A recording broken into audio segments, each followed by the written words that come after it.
Oigan, mis niños, momento de irnos con la historia del pasado, esta vez por uno de estos eventos, ¿no? Que pues pasan cada inicio de año, juntando, les decíamos desde ayer, a la crema innata, a lo mejor de lo mejor del mundo político, del mundo económico, del mundo social, ¿no? Del mundo empresarial. Todo quien es alguien importante en la vida, hoy está en Davos, Suiza. Para hablar de este asunto, Arno Burkholder, doctor en historia. Oye, mi estimado Arno, pues más allá de la frecuencia con que se da esta reunión allá en Suiza, pues digo, me imagino que pues no es nada novedoso, ni es algo que se les haya ocurrido empezando el siglo XXI. Bueno, más bien lo que podemos decir es que es producto de distintas circunstancias. Una de ellas, y realmente así surge el Foro de Davos, es más bien un proyecto para que un grupo de empresarios europeos puedan discutir sobre los temas que les interesaban cuando surge el foro en 1971. Cuando el foro surge en ese año, lo crea un economista llamado Klaus Schwab. La idea era copiar un modelo norteamericano en el cual la gente que participa en una empresa, no nada más los dueños, sino los inversionistas, los cuadros medios, inclusive los cuadros bajos en una empresa, pues pudieran platicar sobre qué veían y qué circunstancias se encontraban. Y pues resulta que el foro tuvo éxito, pero además el foro empezó a tener una transformación muy curiosa. Empezó a enfocarse cada vez más en asuntos sociales.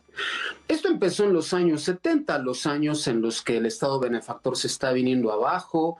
En Medio Oriente hay un conflicto con Israel, los países árabes, la crisis petrolera, una gran crisis en América Latina, producto del enfrentamiento entre capitalismo y comunismo. Y entonces el foro pues, se fue interesando cada vez más en esos temas y eso es lo que realmente lo hizo importante. Dejar de lado, por lo menos en algún momento, los aspectos estrictamente empresariales y empezar a hablar de temas sociales.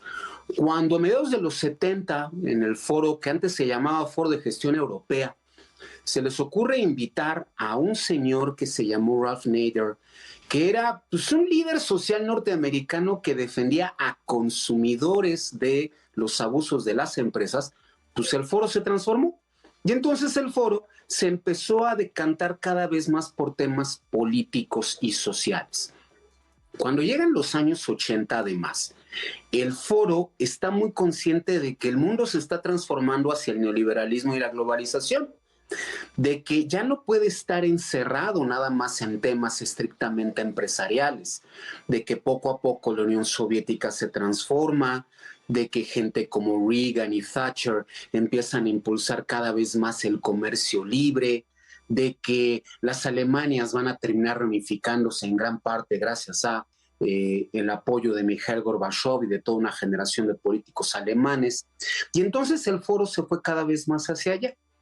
Luego llegaron los años 90 y especialmente el principio de este siglo, y entonces el foro se encontró con que ya había otro tipo de problemas que estaban influyendo en el planeta, especialmente los problemas ambientales, de los cuales el foro se empezó a hablar desde los años 90, el papel de la mujer, empezó a haber cada vez más reuniones dentro del foro destinadas exclusivamente a mujeres, y empezar a ver que pues, el mundo era mucho más allá de las circunstancias específicamente económicas.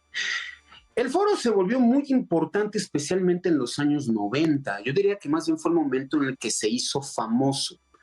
Pues porque todos los países del mundo querían participar, querían demostrar que se habían unido a la corriente globalizadora neoliberal y que, entre otras cosas, merecen inversiones.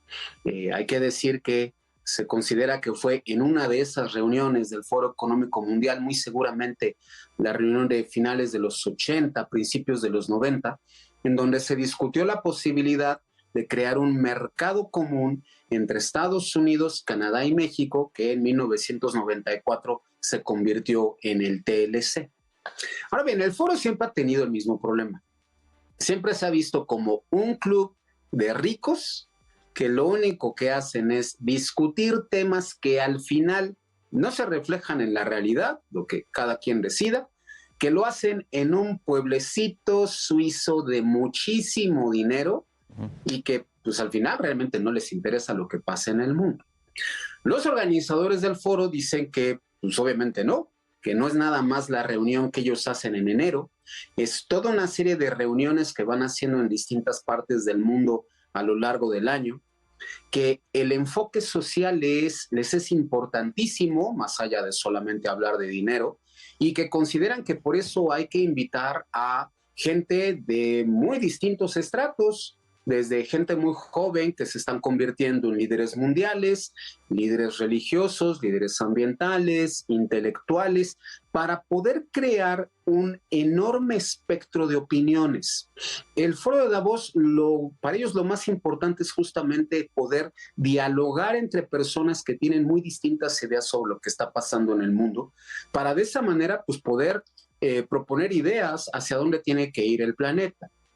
En esta reunión de 2023, pues el foro se encuentra con que a diferencia de lo que pasaba en los años 90, ahora la constante mundial es encerrarse, que los países ya no están tan dispuestos a invertir en otras naciones que estén tremendamente lejos, ahora prefieren estar cerca, que el mundo pues está saliendo todavía de las consecuencias que dejó el COVID y especialmente cómo bloqueó las cadenas de suministros y materias primas, que pues, el mundo está viviendo lo que algunos consideran la verdadera tercera guerra mundial, la cual se está viviendo entre Ucrania y Rusia, y pues, Estados Unidos y todo Occidente están apoyando a los ucranianos. Consideran también que hay una serie de grandes amenazas para el mundo en los próximos años, nada realmente lejano. La primera de ellas, pues el cambio climático, el cual pues ellos mismos lo ven, porque no hay tanta nieve en Davos como ocurría en años anteriores. ¿Les parece que esta enorme inflación que en todo el mundo estamos viviendo puede provocar serios problemas sociales, que hay muchos países que están viviendo un desmenuzamiento social justamente por estas quejas, y que también pues, hay un enorme riesgo por los ciberataques y pues por el desarrollo de la inteligencia artificial, el cual puede salir de las manos de los seres humanos? México acostumbraba a ir a los foros en los años 90, desde Carlos Salinas de Gortari, todos los que gobernaron en los años 90, Cedillo, luego vino Fox, Calderón y Peña. Hasta que llegó este gobierno. El gobierno de Andrés Manuel López Obrador pues decidió que no tenía por qué participar en ese tipo de acontecimientos. En el foro de este año pues nada más estuvieron el gobernador de Nuevo León, el presidente de FEMSA y el presidente del TEC de Monterrey. Los tres consideran lo que les es fundamental, primero a México y luego específicamente a Nuevo León, pues tener esa relación comercial que han tenido con Estados Unidos desde hace por lo menos 100 años. ¿El foro es elitista? Sí, el foro es un lugar donde para participar pues hay que pagar una inscripción que puede ir de los 60,000 a los 600,000 dólares, a menos que uno sea un invitado.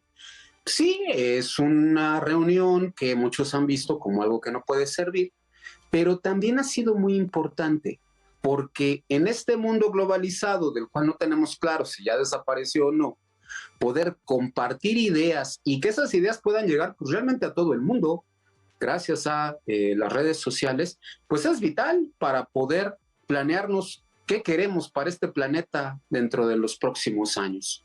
Entonces, si bien para México parece que el Foro Mundial de Davos ya no es importante, pues la verdad es que sí lo es, porque los problemas que se están discutiendo son problemas que estamos viviendo actualmente en este país, el cual pues ahora ha decidido encerrarse. Claro. Oye, Arno, ¿hay alguna especie de registro histórico de pues, a lo mejor algo que se haya decidido ahí en el foro de Davos que ya lo veamos como algo normal o que haya sido implementado, digamos, en el mundo?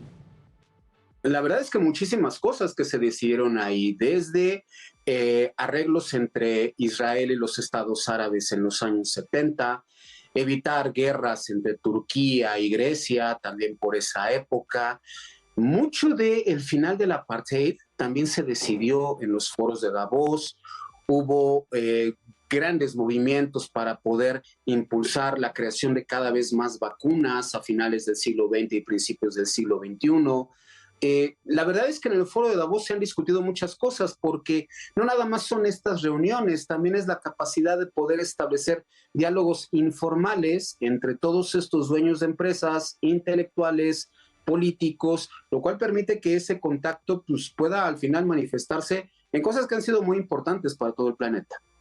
Oye, pues bueno, al menos en ese punto sí parece que pues, tiene su grado de utilidad, a pesar de que sí sea de lo más elitista, ¿no? Que puede llegar a haber en la esfera internacional. Mi estimado Arno, absoluto placer, como siempre, tenerte aquí los jueves. Y si les interesa seguir al buen Arno, en Twitter está como @clionáutica. Ahí está. Ah, bueno, ahorita le pongo el @clionáutica, así está en el Twitter. Hoy ya 28,000 seguidores tiene ese perrillo.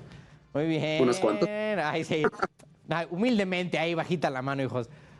@clionáutica, ahí está el Twitter de Arno, para que lo puedan buscar en, bueno, ahí Twitter, ¿verdad? Y aquí todos los jueves en Palitos y Bolitas. Gracias, Arno, fuerte abrazo. Nos vemos el próximo jueves. Hasta luego. Hasta luego.